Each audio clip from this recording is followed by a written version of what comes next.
কর্তাবাবু কর্তাবাবু, ছোট বাবু চলে এসছে। বাবু ভালো আছিস? আসতে কোনো অসুবিধা হয়নি তো?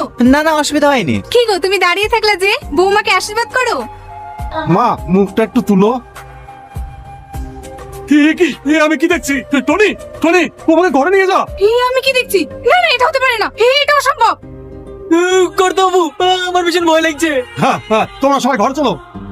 কি ব্যাপার, তোমাদের বাড়ির সবাই আমাকে দেখে এমন করছে কেন? আমিও বুঝতে পারছি না সবাই এরকম করছে কেন। চলো ঘরে চলো।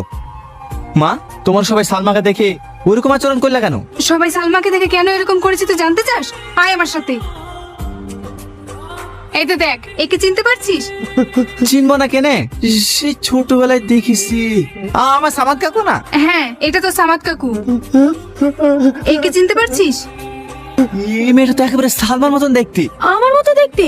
দেখি, সত্যি তো আমার মতো দেখতে। এটা কে মা? এটা হচ্ছে তোমার ছোট কাকিমা। টনি জন্মানোর আগেই উনি মারা যান। ওর সুখে এ পাগল হয়ে গেছে। মা, কাকা কি আর কোনোদিনই ভালো হবে না? না, ভালো হবে না। ডাক্তার বলেছে সারা জীবন এরকম ভাবেই থাকবে। কাকাকে এখানে না রেখে বাড়িতে নিয়ে গেলে হতো না? বৌমা, ও বাড়িতে থাকতে চায় না, ও এখানেই ভালো থাকে। না মা, আমি বাড়ি চলে এসেছি। আমি আমার কাকাকে যেভাবে হোক সুস্থ করে তুলবো। চলো এখন বাড়ি চলো।